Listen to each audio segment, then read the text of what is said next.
Assalamualaikum warahmatullahi wabarakatuh.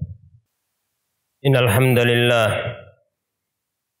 nahmaduhu wa nasta'inuhu wa nastaghfiruh wa na'udzu billahi min shururi anfusina wa min sayyiati a'malina.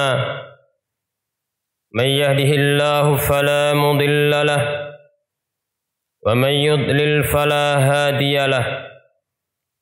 أشهد أن لا إله إلا الله وحده لا شريك له وأشهد أن محمدا عبده ورسوله. يا أيها الذين آمنوا اتقوا الله حق تقاته ولا تموتن إلا وأنتم مسلمون. يا أيها الناس اتقوا ربكم الذي خلقكم من نفس واحدة وخلق منها زوجها وبث منهما رجالا كثيرا ونساء واتقوا الله الذي تساءلون به والأرحام إن الله كان عليكم رقيبا.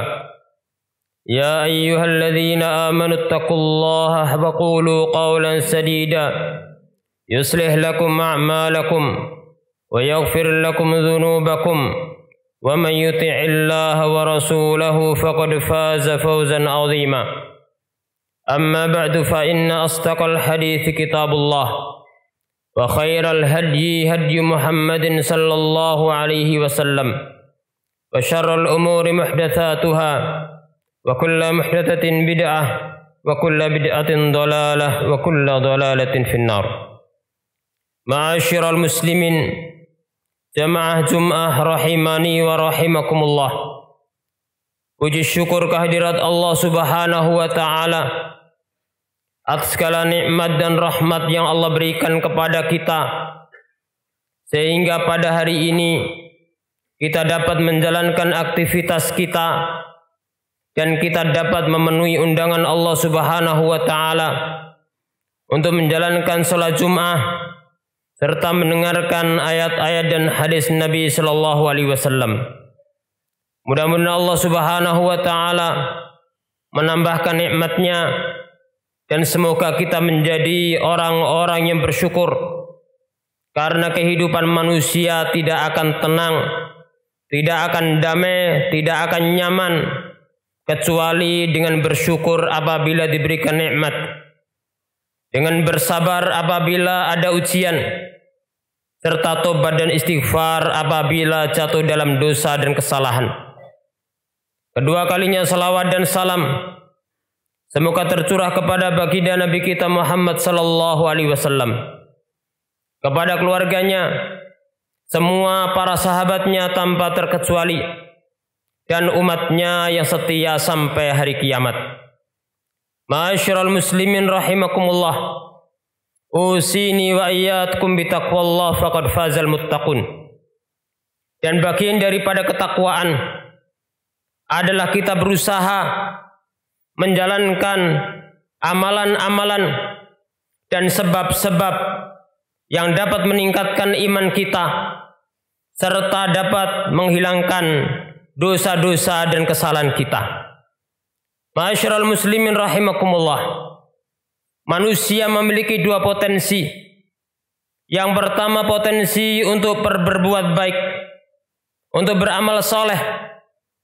Akan tetapi manusia juga punya potensi untuk melakukan perbuatan dosa. Oleh karena itu Allah subhanahu wa ta'ala dengan rahmatnya yang luas dan ampunannya yang luas, Allah bukakan pintu-pintu, Allah bukakan sebab-sebab yang dapat mendatangkan ampunan Allah subhanahu wa ta'ala kepada para hambanya, kepada kita yang senantiasa diliputi dengan dosa dan kesalahan dalam kehidupan kita. Ma'asyiral muslimin rahimakumullah. Dan di antara sebab yang dapat mendatangkan ampunan Allah adalah yang tercantum dalam hadis yang mulia yang diriwayatkan Imam Tirmidzi dari sahabat Anas bin Malik radhiyallahu taala anhu. Baginda Nabi sallallahu alaihi wasallam bersabda, Allah berfirman dalam hadits qudsi, Ya ibna Adam, innaka ma da'utani wa rajautani ghafartu laka ala ma kana minka wa la ubali. Wahai anak Adam, wahai manusia, tidaklah engkau berdoa kepadaku, kata Allah, dan berharap kepadaku, kecuali aku akan ampuni apa yang pernah kau kerjakan dari dosa dan aku tidak peduli. Kemudian lanjutan hadis, Allah berfirman dalam hadis qudsi ini, ya ibna Adam, wahai anak Adam, lau balagha dhunubuka ananas sama summa astaghfartani ghafartu laka ala ma kana minka. Wahai anak Adam, seandainya dosamu setinggi langit, kemudian engkau meminta ampun kepadaku, niscaya aku akan ampuni apa yang telah lalu dari dosamu. Aku akan ampuni dosa-dosamu dan aku tidak peduli, kata Allah. Ya ibna Adam, ya anak Adam, lau ataitani biqurabil ardi khataya thumma laqitani la tusyriku bi syai'a la ataituha biqurabiha maghfiratan. Wahai anak Adam, kalau seandainya kalian datang kepadaku dengan membawa dosa sepenuh bumi, kemudian kalian tidak berbuat syirik kepadaku, tidak menyekutukanku dengan suatu apapun, niscaya aku akan datangkan ampunan sepenuh bumi pula. Rawahu al-Imam Tirmidzi wa qala haditsun hasan. Ma'asyiral muslimin rahimakumullah. Di dalam hadis ini ada 4 sebab yang mendatangkan dosa-dosa seorang hamba diampuni oleh Allah Subhanahu wa taala. Yang pertama dan kedua adalah doa dan berharap kepada Allah Subhanahu wa taala. Ya ibna Adam, ya anak Adam, tidaklah engkau berdoa kepadaku dan berharap kepadaku, niscaya aku akan ampuni apa yang pernah aku kerjakan dari dosa dan aku tidak peduli. Maka Allah menyebutkan 2 amal agung, 2 ibadah mulia. Yang pertama adalah doa yang merupakan ibadah. Karena doa maka tidak boleh ditujukan kecuali hanya kepada Allah Subhanahu wa taala. Dan kapan doa itu dikabulkan oleh Allah? Termasuk doa untuk diampuni dosa-dosa kita. Dalam hadis tadi digandengkan dengan roja, itu berharap kepada Allah. Artinya apabila seorang hamba berdoa kepada Allah dengan berharap yang luar biasa kepada Allah, dengan meyakini bahwasanya karunia Allah itu luas, rahmat Allah luas, dan berkhusnudzan kepada Allah Subhanahu wa taala, Allah akan mengampuni, maka ini sebab agung yang dapat mendatangkan ampunan Allah Subhanahu wa taala. Lebih daripada itu adalah agar rasa harap dalam kehidupan seorang muslim diimbangi dengan rasa khauf, diimbangi dengan rasa takut. Dengan adanya rasa harap, seorang tidak putus asa di rahmat Allah Subhanahu wa taala. Dan dengan adanya rasa takut, seorang tidak berbuat semena-mena, seorang hamba tidak berbuat semaunya karena takut akan dosa, takut akan azab Allah Subhanahu wa taala. Ma'asyiral muslimin rahimakumullah. Maka sebab agung yang dapat mendatangkan ampunan Allah adalah berdoa yang diiringi dengan penuh harap kepada Allah Subhanahu wa taala. Kemudian sebab yang ketiga, di antara sebab yang dapat mendatangkan ampunan Allah Subhanahu wa taala adalah al-istighfar, yaitu istighfar kepada Allah Subhanahu wa taala. Tobat kepada Allah Subhanahu wa taala. Dan istighfar itu tidak hanya disyariatkan bagi seorang yang telah berbuat dosa, akan tetapi seorang yang telah berbuat kebaikan, setelah berbuat ketaatan juga diperintahkan istighfar. Oleh karena itu seorang hamba setelah dia menjalankan sholat 5 waktu, pertama kali disunahkan ada istighfar kepada Allah. Astagfirullah, astagfirullah, astagfirullah. Di samping itu untuk mengampuni dosa-dosa kita, itu adalah untuk menambal, untuk melengkapi kekurangan-kekurangan yang ada dalam ibadah kita. Karena seorang hamba bagaimanapun juga amal yang dikerjakan pasti ada kekurangan, sehingga membutuhkan pelengkap yang dapat menutupi kekurangan. Di antaranya istighfar kepada Allah Subhanahu wa taala. Di dalam hadis tadi Allah berfirman, Ya bna Adam, ya anak Adam. Lau balagha dunubuka ananas sama. Kalau seandainya dosa-dosamu memenuhi setinggi langit. Summa astaghfartani, kemudian minta ampun kepadaku, kata Allah. Ghafartu laka wala ubali. Niscaya aku akan mengampunimu dan aku tidak peduli, kata Allah Subhanahu wa taala. Ma'asyiral muslimin rahimakumullah. Istighfar termasuk amal mulia yang dapat menenangkan hati seorang hamba, yang dapat menyibukkan lisan dari perbuatan dosa, dan dapat menghapus dosa-dosa, dan salah satu sebab yang dapat menghalangi daripada musibah yang akan turun. Allah Subhanahu wa taala berfirman, "Wa ma kana Allah liyu'adzibahum wa anta fihim, wa ma kana Allah mu'adzibahum wa hum yastaghfirun." Sekali-kali Allah tidak akan mengadab mereka selama engkau Muhammad berada di tengah-tengah mereka. Dan sekali-kali Allah tidak akan mengadab mereka selama mereka beristighfar. Maka pada zaman baginda Nabi Shallallahu Alaihi Wasallam ada dua tolak bala untuk menolak musibah dari Allah, yaitu keberadaan baginda Nabi di tengah-tengah manusia. Kemudian yang kedua istighfar.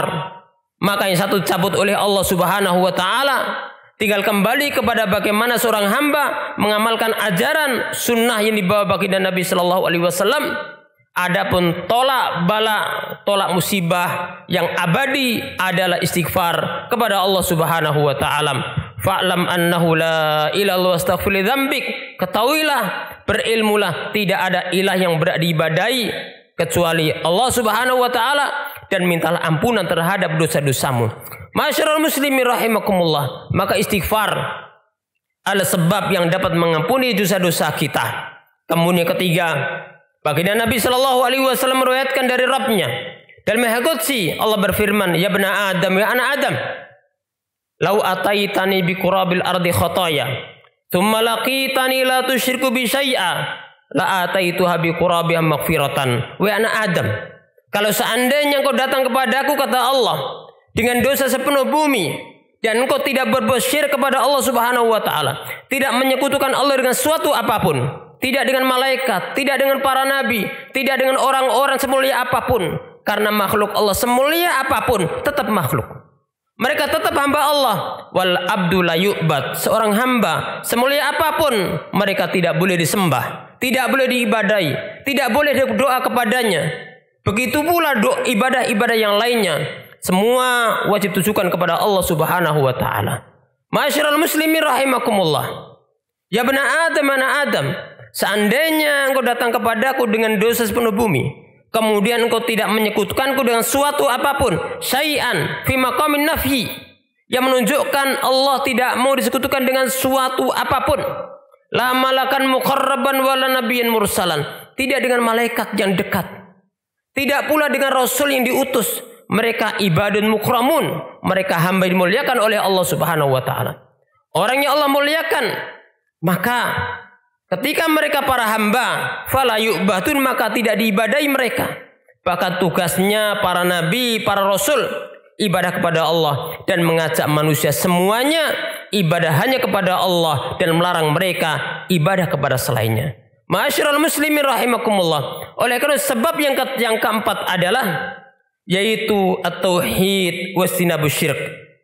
Pelebur dosa yang paling agung adalah bagaimana seorang hamba memurnikan ibadahnya kepada Allah dan jangan sekali-kali berbuat kesyirikan kepada Allah Subhanahu wa taala. Karena sebagaimana tauhid meninggalkan kesyirikan itu penyebab dihapusnya dosa, maka perbuatan kesyirikan kepada Allah dapat melebur amal-amal kita. Dan Allah ingatkan Rasulnya Shallallahu Alaihi Wasallam, dan ini peringatan kepada umat beliau, lain asyrakta la yahbatanna amaluka wa la takunanna minal khasirin. Apabila engkau Muhammad berbuat sekutu, berbuat syirik kepada Allah, amalanmu akan hapus dan akan menjadi orang-orang yang merugi. Ma'asyiral muslimin rahimakumullah. Semoga Allah Subhanahu wa taala memberikan taufik kepada kita untuk bisa menjalankan ketaatan, menjauhi larangannya, dan semoga Allah mengampuni kekurangan-kekurangan kita. Aqulu qouli hadza wa astaghfirullah li wa lakum. Alhamdulillahirabbil alamin. Wassalatu wassalamu ala asyrafil anbiya wal mursalin. Sayyidina Muhammadin wa ala alihi wa sahbihi ajma'in. wa man tabi'ahum bi ihsanin ila yaumiddin, amma ba'du. Ma'asyiral muslimin rahimakumullah. Dan di sana masih banyak sebab-sebab dihapusnya dosa seorang hamba. Maka salah satu usaha kita seorang hamba yang banyak berbuat dosa adalah dengan menjalani sebab-sebab diampuni dosa-dosa kita, dan Allah Maha Pengampun lagi Maha Penyayang. Allahumma salli wa sallim wa barik ala nabiyyina wa rasulina Muhammadin wa ala alihi wa sahbihi ajma'in. Allahumma ighfir lil muslimin wal muslimat wal mu'minin wal mu'minat al ahya minhum wal amwat. Rabbana la tuzigh qulubana ba'da idh hadaytana wa hab lana min ladunka rahmah innaka antal wahhab. Allahumma ighfir lil muslimin wal muslimat wal mu'minin wal mu'minat al ahya minhum wal amwat. Rabbana la tuzigh qulubana ba'da idh hadaytana wa hab lana min ladunka rahmah innaka antal wahhab. Allahumma inna na'udzubika an nusyrika wa nahnu na'lamu wa na'udzubika min wastaghfiru bima la a'lam. Allahumma ati anfusana taqwaha wa zakkiha anta khairu man zakkaha anta waliyuha maulaha. Rabbana atina fid dunya hasanah wa fil akhirati hasanah wa qina adzabannar. Wa sallallahu wasallama ala sayyidina Muhammadin wa ala alihi wa sahbihi ajma'in. Wa akhiru da'wana alhamdulillahi rabbil alamin. Wa aqimissalah.